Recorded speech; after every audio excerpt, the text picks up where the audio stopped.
Rainbow Audio Channel ကနေပြီးတော့ကြိုဆိုလိုက်ပါတယ်ခင်ဗျာကျွန်တော်ຫນွေဦးပါခင်ဗျာအော်တာလူးဝစ်မောင်ရဲ့အညာမိသွားတဲ့အညာသားလေးကျွန်တော်ဆိုရက်ဘီယာဝမ်ရှော့လေးကိုတင်ဆက်ဖတ်ပြပေးချင်ပါတယ်ခင်ဗျာဖတ်ခွင့်ပေးတဲ့အမောင်ကိုလည်းကျေးဇူးတင်စကားဆိုချင်ပါတယ်ခင်ဗျာဒါဆိုလို့ရှိရင်တူတူခန်းစားနားဆင်ပေးကြပါဦးခင်ဗျာ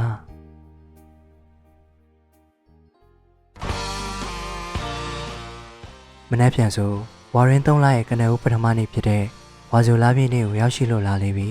။မနေ့ပြန်ဥပုံနေ့ဆိုတော့ဒီနေ့ရွာဥပုံကျောင်းကနေလော့စပီကာတန်တညံညံနဲ့အတန်ပေးဟစ်ကျွေးနေပြီလေ။ဖွင့်ထားတဲ့တခြင်းလေးကကျွန်တော်ဘဝနဲ့တိုက်ဆိုင်လိုက်တာဗျာ။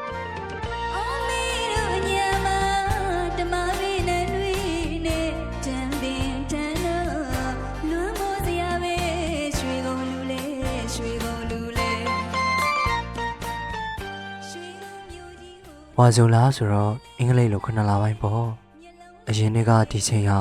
ကျောင်းတော်ကြီးမှာသူနဲ့အတူတူပျော်မြူးနေတဲ့အချိန်လေးပေါ့တချင်းလေးတဲ့အတိုင်းပဲကျွန်တော်တို့ရဲ့အညာမြေလေးဟာဓမ္မပင်တန်းနေထမ်းပင်ထန်းတော်လေးနဲ့တိတ်ကိုလွမ်းမောဝယ်အတိပါပဲအဲ့လိုလွမ်းမောတန်းတော်ဝယ်အညာဒေတာလေးကိုတတိမရလောက်နိုင်ခဲ့တဲ့အထိသူဟာကျွန်တော်ကိုပြူစားနိုင်ခဲ့လို့နဲ့သူဆိုတာကျွန်တော်တက်ရောက်ပညာသင်ကြားခဲ့ရာရန်ကုန်တက္ကသိုလ်ကြီးမှာဆုံတွေ့ခဲ့ရတဲ့တခါကျွန်တော်ရဲ့ချစ်ရသူကြီးပေါ့တချင်းလေးတဲ့အတိုင်းပဲသူ့ကိုနာမည်ပေးကင်မွန်းတက်လိုက်ရရင်ဖြင့်ရန်ကုန်ကလူညာကြီးတယောက်လို့ကင်မွန်းတက်လိုက်ချင်ပါပြီ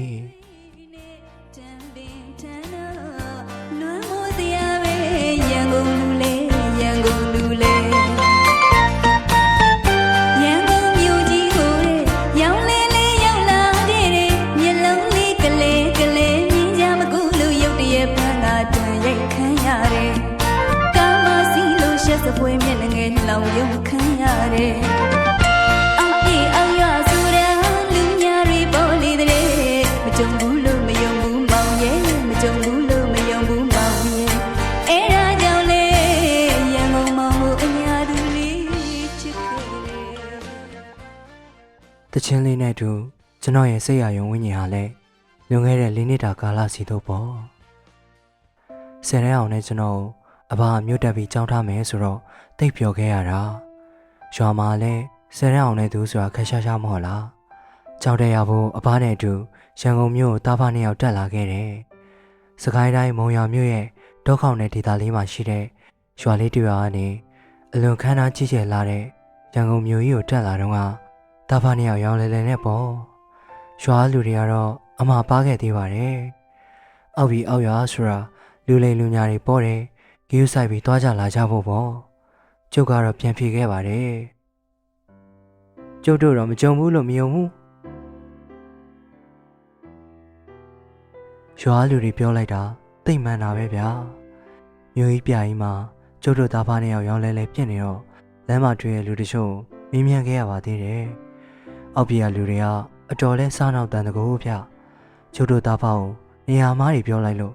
ကျုပ်တို့မှာဘယ်ရောက်လို့ဘယ်ပေါက်ခင်မှန်းကိုမသိပါဘူးတွေ့ရကဝင်စီးပြန်တော့လဲကာမစီရသလားဆိုပြီးတော့ဝိုင်းရကြသေးတယ်ရှက်လိုက်တာအယမ်းပါပဲဒါတော့ရွာကနေမရှိမဲ့လေးကြစ်ကုတ်ယူလာတဲ့ငွေတုံငွေစာလေးတွေကပျောက်သွားခဲ့သေးတာအဲတော့ဆိုတကူလုံးပူထူပြီးတော့ငိုခဲ့ရသေးတယ်သူများကြီးပြောကြတော့ခမရတို့ကပိုင်းနိုင်ခံလိုက်ရပြီတဲ့ဒီလိုနဲ့ကျုပ်တို့သားပါနေအောင်ဖုန်းကြောင်တစ်ခုမှခိုလုံဝင်ရခဲ့တယ်ဆရာတော်ဘုရားရဲ့ဖုန်းတစ်ခုကြောင့်ကျုပ်တို့ငြင်းငြင်းချမ်းချမ်းခိုလုံဝင်ရခဲ့ပါတယ်ကပိယာကြီးကလည်းကျုပ်ကိုကြောင်းရတာအစအားလုံးကူညီပေးခဲ့တယ်အဖလည်းရွာကိုပြန်သွားခဲ့ပြီမနေ့ပြန်ဆိုကျုပ်လည်းကျောင်းစာတက်ရတော့မယ်လေဆရာတော်ဘုရားကိုလည်းအားနာတာကြောင့်ကျောင်းအားကျောင်းသားဆောင်မှာကျုံနေဖြစ်ခဲ့တယ်ပတ်စံတော့ပူကုန်တာပေါ့ဗျာအဆောင်မှာနေဖို့ဆုံးဖြတ်လိုက်တာကျွန်တော်ဘဝကျွန်တော်အသေးနှလုံးစောက်ထုံးမိုးမြော်ဖြစ်စေဖို့ကံတရားဖန်တီးပေးခဲ့တာများလားနှစ်ယောက်တခန်းနေရတဲ့အဆောင်မှာသူနဲ့ကျွန်တော်ကတခန်းနဲ့နေရတယ်သူ့နာမည်ကဓမ္မမောင်နဲ့အစတော့ဘယ်လိုနာမည်ကြီးလဲပေါ့ဒါပေမဲ့ဓမ္မဆိုတဲ့မျိုးကဘာဖြစ်မဲ့ဆေးဘက်ဝင်တယ်လို့ထင်ခဲ့မိတာအခုတော့အဲ့ဒီဓမ္မကြောင့်ကျွန်တော်ဘဝကြီးခါခဲ့ရပြီကျွန်တော်သူ့ကိုမောင်လို့ခေါ်ရတယ်ဒါလည်းသူကအတင်းခေါ်ခိုင်းတာဟုတ်ဗျအစားတော့ ခေါ်ရတာပါဇက်ရတာကြောင့်ညင်းခဲ့ပေမဲ့သူကတဆွထိုးရဲ့သူတငယ်ချင်းတွေအားလုံးကလည်းသူ့ကိုဒီလိုပဲခေါ်ကြတယ်တဲ့ရန်ကုန်မှာဒီလိုပဲနာမည်ကိုအဖျားဆုပ်ခေါ်ကြရတယ်လေကျွန်တော်နာမည်အောင်တန်းကိုတောင်မှနာမည်ကြီးကတောဆန်လိုက်တာတဲ့ကျွန်တော်ရွာမှာတော့ကျွန်တော်နာမည်ကခေတ်ဆန်ဆုံးပဲဆိုတော့သူမသိခဲ့ဘူးသူကိုယ်တိုင်ကကျွန်တော်ကိုနာမည်ပေးခဲ့သေးတာကိုအောင်နဲ့နောက်တော့နာမည်ကြီးကခေါ်ရတာရှည်လိုက်တာဆိုပြီးတော့ကိုလို့ပဲခေါ်တယ်ရွာတလေးကသူငယ်တန်းကိုသူငယ်တန်းလေးသူငယ်တန်းကြီးဆိုပြီးတော့နှစ်တက်ခဲ့ရတဲ့ကျွန်တော်ကမောင်းတဲ့တစ်နှစ်ပိုကြီးရဲ့လေလူအကြောင်းပေါင်းချီမှတည်ဆိုသလိုမောင်းတဲ့မိတ်ဖွဲ့ကြီးမှမောင်းအကြောင်းတွေကိုတဖြည်းဖြည်းတည်လာခဲ့ရတာသူကရန်ကုန်ဇာတိဖြစ်ပေမဲ့အိမ်ရမနိုင်တဲ့ချစ်ကန်ကန်ကောင်လေးရဲ့မောင်းရဲ့မိကတော့သူသားလူစိုးကောင်ကိုကျွန်တော်စီမှာအပ်သွားခဲ့တယ်လေမောင်ကရန်လဲခဏခဏပြတယ်တရားတွေရလာတဲ့မောင်းမျက်နှာနုနုလေးကိုမြင်ရတွေ့ရတိုင်းကျွန်တော်ရင်ထဲမချိအောင်ပါပဲမောင်းမျက်နှာကိုဆေးထည့်ပေးတိုင်းရှုံးမဲ့သွားတဲ့မောင်းမျက်နှာလေးဟာတိတ်ကိုနာကျင်နေလို့ထင်ပါရဲ့မောင်းကိုတနာလိုက်တာဆူတာမျိုးမဟုတ်ပေမဲ့ရမဖြစ်ဖို့ပြောတော့မောင်ကကိုမကြရင်နောက်ဆိုမောင်မဖြစ်တော့ပါဘူးတဲ့မောင်တငယ်ချင်းရဲ့ပြောကြားချက်အရမောင်ကိုဘယ်သူမှမောင်လို့မခေါ်ဘူးတဲ့မောင်ကဘာဖြစ်လို့ငါ့ကိုညားတာလဲဒါပေမဲ့နှုတ်ချိုးနေပြီဖြစ်တဲ့အဲ့ဒီခေါ်ဝေါ်လေးကိုပဲကျွန်တော်ဆက်ခေါ်ဖြစ်ခဲ့တယ်မောင်ကဘယ်လောက်ပဲဆိုဆိုကျွန်တော်ပေါ်တော့တကယ်ကောင်းခဲ့ပါတယ်ကျောင်းပေးရက်တွေဆိုကျွန်တော်လိုတောသားတယောက်ကိုလက်ဆွဲပြီးတော့လက်ဘက်ချရာနေရာလေးတွေခေါ်သွားလိမ့်ရှိတယ်ကျွန်တော်လည်းမောင်းလက်ကိုမလွတ်ရဲခဲ့ဘူးမြို့ကြီးပြာကြီးမှာမျက်စိလည်းလမ်းပြောက်သွားမှဒုက္ခတမထရုပ်ရှင်ယုံကရိတ်ကံမောင်းဘွားမှာရောက်ဘူးချင်လုံးလို့အချင်းချင်းဆူတောင်းခဲ့ရဘူးတဲ့ရွှေတကုံဖျားကြီးကိုလည်းမောင်ငါ့ကိုခေါ်သွားပေးခဲ့ဘူးတဲ့မောင်ကငါ့ကိုကလေးများတင်နေလားမသိဘူးဒရိဆန်ဥယျာဉ်ကိုလည်းခေါ်သွားပေးခဲ့သေးတာမောင်နဲ့တူတူဒီလိုသွားလာနေရတာကိုဟာချင်နူးလာတယ်မမောလာခဲ့တယ်ဘယ်ချိန်ကလေးရလဲဆိုတော့မသိပေမဲ့မောင်စီမှာငါတဲ့နှလုံးလေးကိုအနံပေးမိနေခဲ့ပြီပထမနေ့ဝက်ဆောင်မွေးရဲ့နောက်ဆုံးဘာသာဖြည့်ပြည့်တဲ့နေ့မှာမောင်ကငါလက်ကိုဆွဲပြီးတော့တစ်ပုတ်ပင်ကြီးအောက်ကိုခေါ်သွားခဲ့တယ်မောင်ပြောခဲ့တာရွာပြန်မှာဆိုတော့လွမ်းရတော့မှာပေါ့တဲ့ရွာပြန်အောင်မို့ပြောနေတဲ့ငါစိတ်လေးတော့မောင်ရဲ့စကားတစ်ခွန်းကြောင့်တွေ့ဝေခဲ့ရပါသေးတယ်မောင်ဆက်ပြောခဲ့တဲ့စကားတစ်ခွန်းကြောင့်ငါနှလုံးသားကိုမိုးချိုးပစ်လိုက်တယ်လို့ခံစားခဲ့လိုက်ရတယ်ကိုမောင်ချစ်တယ်တဲ့တခြားလူဆိုငါလက်သီးနဲ့ထိုးခဲ့မိမှာဒါပေမဲ့ဒီလိုပြောရတဲ့သူကမောင်ဖြစ်နေရကြောင်းငါဘာမှမလုပ်နိုင်ခဲ့ဘူးစကားလေးနဲ့တော့ခါခါတီးတီးမပြောနိုင်ခဲ့ဘူးကျောင်းနေပြန်ဖွင့်ချိန်နေရကြောင်းငါရန်ကုန်ကိုပြန်လာတော့မောင်ကသူ့ငယ်ချင်းတွေနဲ့မိတ်ဆက်ပေးခဲ့တယ်အဲ့ထဲမှာတန်သားဆိုတဲ့တယောက်ကတော့မောင်ရဲ့ငယ်တငယ်ချင်းနဲ့အတွင်တီအစင်းတီတွေဆိုပဲတန်သားဆိုတဲ့မိန်းကလေးကလည်းနာမည်လေးနဲ့လိုက်အောင်ချစ်စရာလေးဗျမောင်တငယ်ချင်းတွေကြားထဲမှာတော့မောင်နဲ့တန်သားဟာတိတ်ကိုလိုက်ဖက်တဲ့ဇုံတွဲလေးပေါ့ခံရခက်ပေမဲ့ငါအချိန်နေလွန်သွားခဲ့ပြီရွာမှာနေခဲ့ရတဲ့အချိန်တော်တွင်ငါစိတ်အာရုံတွေထဲမှာမောင်ကပဲကြီးစိုးနေခဲ့တယ်ဒါကြောင့်ရန်ကုန်ပြန်ရောက်ချင်းမောင်ကပြန်ပေးခဲ့တယ်ငါလည်းမောင်ကိုချစ်ပါတယ်ဆိုပြီးတော့ပေါ့မောင်ကငါ့ကိုတိတ်ချစ်ခဲ့တယ်တိတ်ချစ်ပြခဲ့လို့ပြောရင်ပုံမှန်ပါလိမ့်မယ်ဂီယူလည်းစိုက်ပြခဲ့တယ်မောင်ရဲ့အလေးပေးဂီယူဆိုင်မှုတွေမှာငါတာယာမိခဲ့တယ်မောင်ကငါ့ကိုအမြဲပြောခဲ့မှုတဲ့စကားလေးတစ်ခုရှိတယ်အညာသားလေးကိုကမောင်ချစ်တယ်ကိုညာသွားခဲ့ရင်မောင်တော့တည်ရမှာပါပဲတဲ့အညာသားဆိုပေမဲ့ငါမောင်လို့မညာတတ်ခဲ့ပါဘူးနောက်နှစ်တွေမှာမောင်မေမေရတော့မှတားလီကမောင်ရင်နဲ့ပေါင်းလို့လိမ်မာလာရတာဆိုပြီးတော့ကျွန်တော်ကျေးဇူးတင်စကားတွေတောင်ပြောခဲ့ပါသေးတယ်အောက်ပြည်အောက်ရွာလူတွေကတိတ်လဲအပြောင်းလဲမြန်ကြတကူကျွန်တော်နဲ့ဆက်ဆံရေးကိုတည်သွားတဲ့မောင်မေမေဟာကျွန်တော်မောင်နဲ့မပတ်သက်တော့ဘူးလာပြောခဲ့တယ်သူသားလေးကကျွန်တော်ကြောင့်လိမ်မာခဲ့ရတာပါလို့ပြောခဲ့တဲ့မောင်မေမေရဲ့ပါဇက်ကငါသားကိုတော့မင်းလိုအချောက်ဆက်မသွင်းလိုက်ပါနဲ့ငါသားဘွားကိုဖျက်လို့ဖျက်စီမလုပ်လိုက်ပါနဲ့ ငါသားလေးကိုလူညွတ်တော့အောင်မလုပ်လိုက်ပါနဲ့လို့ပြောခဲ့တယ်။အံပြင်းလိုက်တာ။ဒါပေမဲ့မောင်မျက်နှာကိုထောက်ထားပြီးတော့ငါအားလုံးကိုတီးခန့်ပေးခဲ့တယ်။မောင်နဲ့တူနေခဲ့ရတဲ့အခန်းလေးထဲမှာတော့ငါတယောက်တည်းကြံရစ်ခဲ့ရတာပေါ့။မောင်ကတော့ထားမတော့ဘူးငါ့ကိုတောင်းပန်နဲ့ပြောခဲ့သေးရဲ့နော်။မောင်မျက်နှာတစ်ခုတည်းကြောင့်နဲ့ငါယူမိုက်စွာရှေ့ဆက်တိုးခဲ့မိတယ်။နောက်ဆုံးနေ့ရဲ့နောက်ဆုံးဆောင်ပွဲကိုဖြည့်ဆို့ပြီးတဲ့နေ့မှာမောင်ကကျွန်တော်တစ်ပုတ်ပင်ကြီးနားကိုလာဖို့ချိန်ဆခဲ့တယ်။ကျွန်တော်ရောက်သွားပြီမဲ့မောင်ရှိမနေခဲ့ဘူး။ခဏကြာမှမောင်ရောက်လာခဲ့တယ်။တယောက်တည်းတော့မဟုတ်ခဲ့ဘူး။မောင်ကသူ့ရဲ့တငယ်ချင်းလေးတန်တလက်ကိုကင်ထားလိုက်ရပေါ့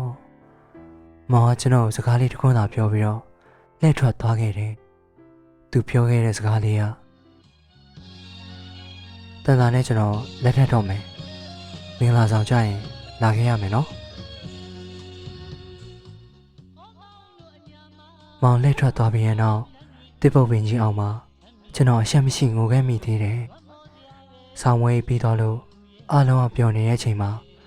ငါတယောက်တည်းကဝမ်းနဲ့ဖက်လက်ငိုနေခဲ့ရတယ်။အရှင်လုံး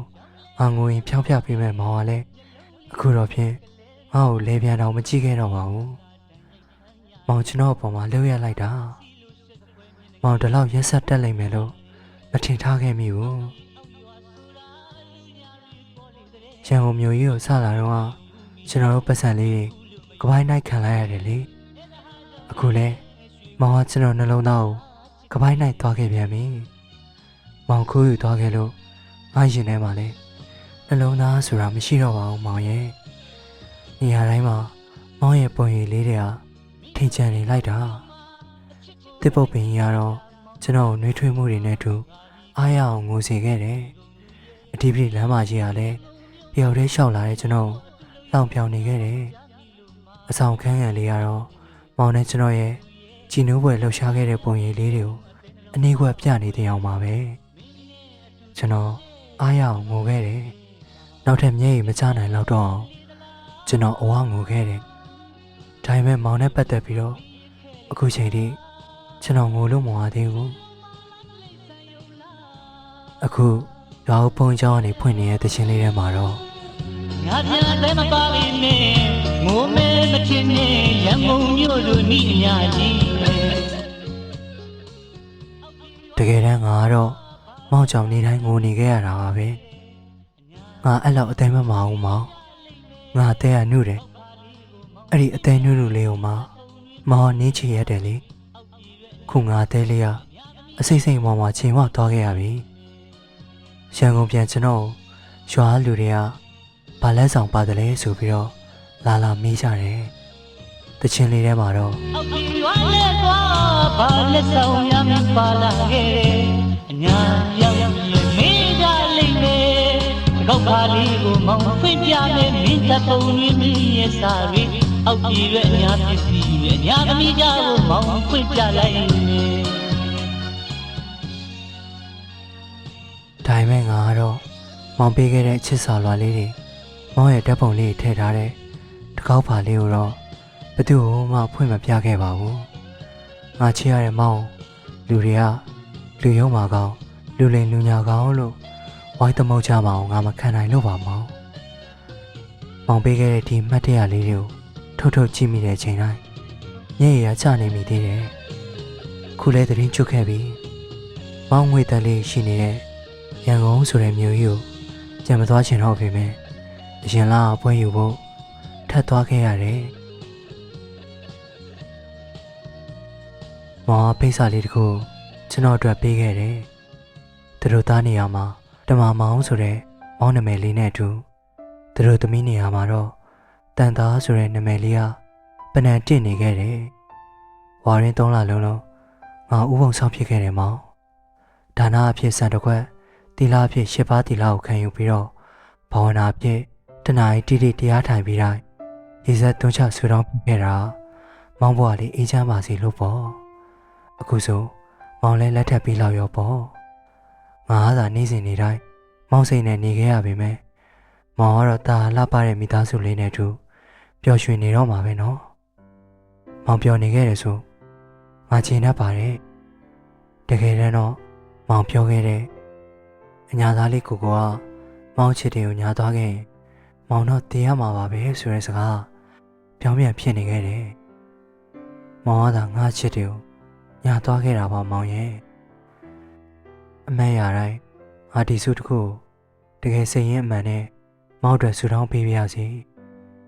မောင်ဘွားလေးအေးချမ်းပါစေဆိုတဲ့ဆုလေးကိုပေါ့မောင်လက်ထပ်ပေးပြီလို့ထင်ခဲ့ပေမဲ့မောင်ပေးတဲ့ဖိတ်စာလေးကိုဖွင့်ကြည့်မိကမှမောင်မင်္ဂလာဆောင်ကဒီနေ့ကိုမောင်ကဆက်ဆက်လာဖို့တဖွာဖွာမှာခဲ့ပေမဲ့မောင်မင်္ဂလာပွဲကိုတက်ရောက်ချီးမြှင့်ပေးဖို့လောက်ထိတော့သဘောထားမကြီးနိုင်ဘူးမောင်ငါရင်ခွဲရလိမ့်မယ်ငါငုံမိလိမ့်မယ်မောင်မေပြောခဲ့သလိုပဲငါကြောင့်မောင်ဘွားလေးလူညွတ်မတုံးစီရဘူးမောင်ငါလို့အချောက်ဆက်မသွင်းရဘူးဟုတ်မောင်မေပြောခဲ့သလိုငါအချောက်တယောက်အဲ့ဒါမောင်တယောက်တည်းအတွက်ပဲလူတွေကယောက်ျားလေးချင်းချင်းအချောက်လို့သမုတ်ကြတယ်ဒါဆိုလဲငါအချောက်ပဲပေါ့ငါချစ်မိတဲ့မောင်ကယောက်ျားလေးဖြစ်နေလို့လေမောင်မင်္ဂလာယူတဲ့နေ့မှာပူပြီးမင်္ဂလာရှိသွားအောင်လို့ရွာဘုံကျောင်းဘက်ကိုတော့ဝေယဝိဆကုသိုလ်ယူပြခဲ့တယ်ဆူတောင်းလေးကတော့အရင်တိုင်းပါပဲဖះပရဝင်းအတွင်းမှာနေရာနဲ့တန်ရှင်းရေးလုပ်ပြီးတော့ငါးကန်လေးပေးကခုံတန်းလေးတစ်ခုပေါ်မှာထိုင်ပြီးတော့မောင်ငါ့ကိုခေါ်သွားပေးခဲ့ဘူးတဲ့ကရိတ်ကန်ကြီးကိုတော့မှတတိယလိုက်မိသေးတယ်ခုချိန်လောက်ဆိုရင်မောင်ရဲ့မင်္ဂလာပွဲလေးလဲအောင်မြင်စွာပြီးဆုံးသွားလောက်ရောပေါ့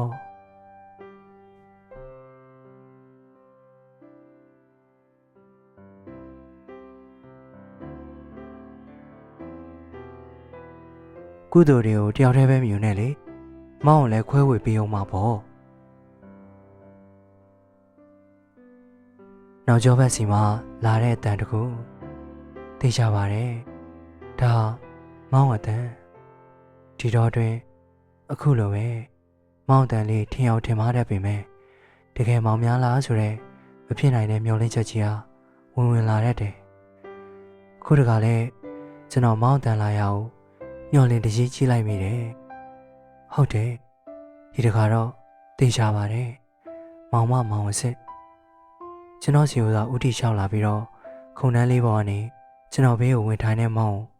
ကျွန်တော်မျက်တောင်မခတ်တန်းငေးကြည့်နေမိသည်ဟုတ်တယ်လေကျွန်တော်မျက်တောင်ခတ်လိုက်တဲ့တခဏအတွင်းမှာမောင်ပြောက်သွားရင်ဘယ်လိုလုပ်မလဲမြင်နေကြပုံစံမဟုတ်တဲ့အင်ကြီးဖြူလက်ရှိပစိုးနဲ့မောင်ကတမျိုးလေးကြည့်ကောင်းနေပြန်ပါသေးတယ်။အိုးငါဘာတွေးနေမိရပါလဲ။ခုချိန်မှာကမ္မပိုင်းအိမ်တော်တဲ့တယောက်ဖြစ်နေပြီလေ။ငါဘာကိုမျှော်လင့်ချင်နေသေးရလဲ။ကြည့်လာကြည့်လားကိုကိုရဲ့မောင်ကအဲ့လောက်တောင်ပဲချောလာရင်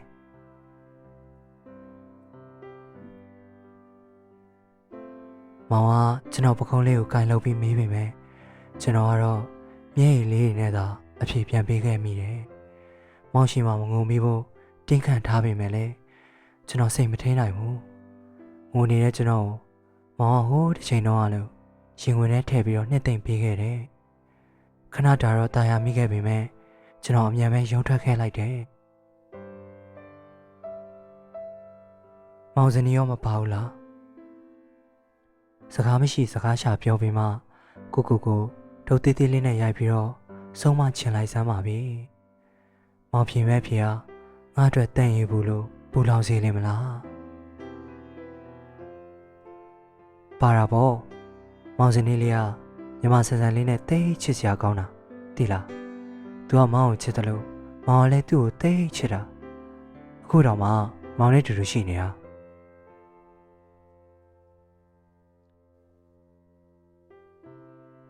ကောင်းပါတယ်။နှုတ်နှစ်ဖက်မေတ္တာများကြတယ်ဆိုတာမင်္ဂလာတရားတော်နဲ့ညီမျှပါတယ်။မောင်ပြောတာကိုကျွန်တော်စဉ်းစားဖို့အားရင်မရှိ။သူစနေရောပါလာတယ်တဲ့။မောင်နဲ့တူရှိနေတယ်တဲ့။ဒါဆိုမောင်စနေရောဘုန်းကြီးကျောင်းထဲမှာပေါ့။တော့ကြမောင်စနေကငါနဲ့မောင်ကိုမြင်သွားရင်အထင်နဲ့လွဲနေပါအောင်မယ်။ငါကြောင့်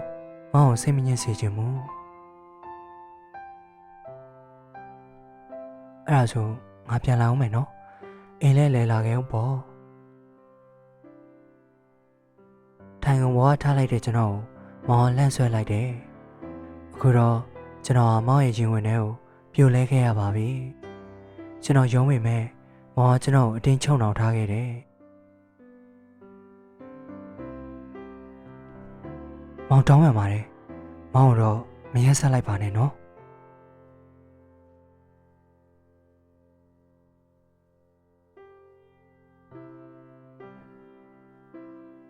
ရက်ဆက်ခဲ့တာဘာလို့လဲမောင်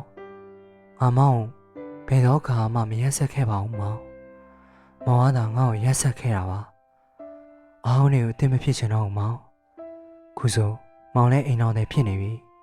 ဆန္ဒကိုတိတ်ခါနေထိန်ပါမောင်ကိုနဲ့မခွဲနိုင်ဘူးကိုမရှိရင်မောင်တိတ်လိမ့်မယ်ဒါအောင်မောင်စောစောတိခဲ့တဲ့နဲ့အခုတော့အချိန်တွေနှောင်းခဲ့ပါပြီငါသူများလင်ကိုကြောင်တောင်နှိုက်တဲ့လုပ်ရမျိုးဘယ်တော့မှလုပ်မှာမဟုတ်ဘူးကျွန်တော်ရင်ထဲမှာပဲမျိုးသိမ့်မထားချင်တော့ဘူးမျိုးသိမ့်ခဲ့ရပေါင်းလည်းများပြီမလားတခါတော့မောင်ကိုစူပူပြီးတော့ဒေါသတွေပြပြောင်းလိုက်ချင်မိသည်ဘာတွေပြောနေရလဲကိုရဲ့ကျွန်တော်ဘာလို့လင်ဖြစ်နေလို့လဲမင်းနဲ့တန်တာနဲ့လက်ထက်မောင်လည်းညို့တူတူလေးတွေကကျွန်တော်နှကန်းဝါလေးကိုလာပိတ်သည်မောင်လိုရကြောင့်ဘာစကားမှမထွက်နိုင်ခဲ့တော့ဘူးမောင်ပြောအောင်လေတခြားနားမတော်ရသေးပဲနဲ့ရန်တမ်းပြီးတော့မပြောအောင်လေဟုတ်တယ်ကိုသိထားသလိုပဲဒီနေ့ကမောင်နဲ့တန်တာနဲ့လက်ထက်မဲ့နေ့မိမိနှလုံးရောဂါချိန်နေကြောင်းမို့မောင်ကိုချစ်လျက်နဲ့မချစ်ဟန်ပြခဲ့ရတာဒါပေမဲ့မောင်ဆိုတဲ့လူပဲ့ကိုင်နိုင်တဲ့သူဆိုတာကိုကလွဲလို့ဘယ်သူရှိအောင်ပါလဲမောင်ကိုနဲ့မခွဲနိုင်ဘူးအရင်ကမီးမနိုင်ဖမနိုင်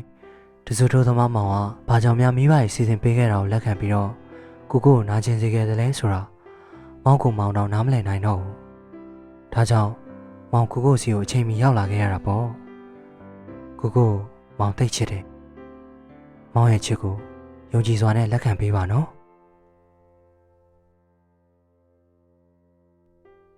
မောင်ကျွန်တော်ရှေ့ကိုထူထောက်ပြီးတော့ထိုင်ချလိုက်တယ်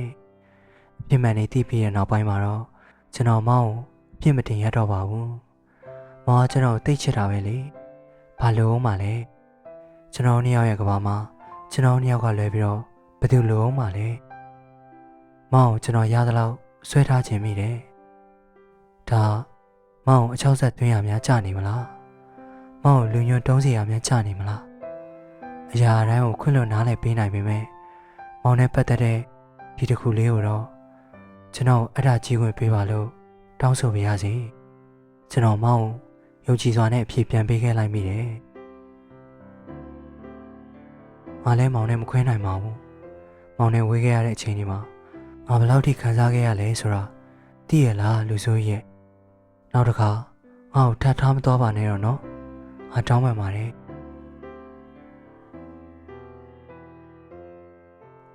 ဘယ်တော့မှထားမတော့ချစ်လွန်းလို့အရာအလုံးကိုစွန့်ပစ်ပြီးမှကိုစီကိုလိုက်လာခဲ့ရတာပါ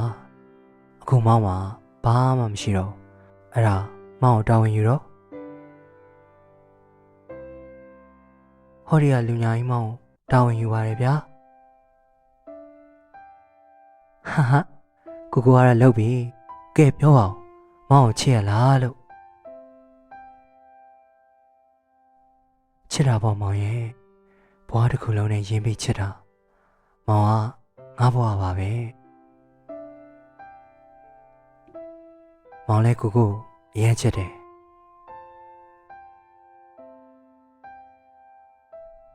တိတ်ချစ်တယ်မောင်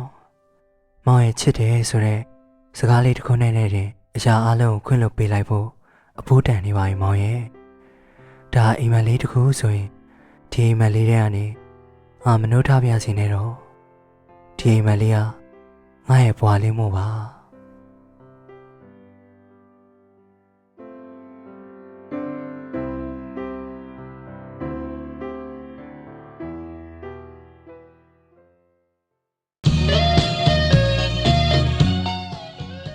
ဟုတ်ကဲ့ပါခင်ဗျာအစိုးရတူတူလိုက်ပါနားဆင်ပေးတဲ့အတွက် ကျေးဇူးတို့တင်ရှိပါရခင်ဗျာနောက်ထပ်အသစ်တင်မဲ့ audio book တွေကိုနားဆင်မှုအတွက်ကျွန်တော်တို့ရဲ့ channel လေးကို like and subscribe လုပ်ခဲ့ပြီးတော့တောင်းဆိုပါရခင်ဗျာအားလုံးပဲဘေးရအပေါင်းကင်းရှင်းကြပြီးတော့စိတ်ရောကိုယ်ပါရှင်လန်းချမ်းမြေ့နိုင်ကြပါခင်ဗျာ